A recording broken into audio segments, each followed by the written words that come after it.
Ég heiti Guðrún Tryggvadóttir og ég bara venjulegur borgari, myndlistarmaður og mig langaði að leggja mitt af mörkum fyrir nokkrum árum síðan hvað var þar upplýsingar umhverfismál og fræða neytendur hvað þeir geta gert. Úr varð að það var stofnaður vefur sem heitir náttúran.is og hann gefur góð ráð. Og það einmitt það sem við ætlum að gera á grænum apríl, við ætlum að gefa góð ráð. Þið getið fundið góð ráð allan bæ. Þau eru í svona stokk en þeim verður dreift í verslunum og náttúrulega öllum sem eru í grænum apríl.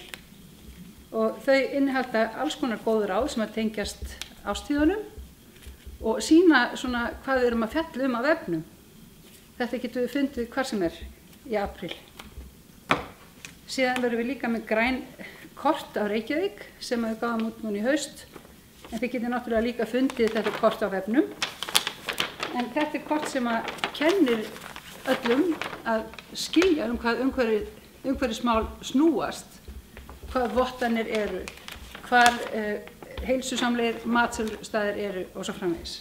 Þetta fáum við líka ókeypis, enda gefur náttúran.is góð ráð.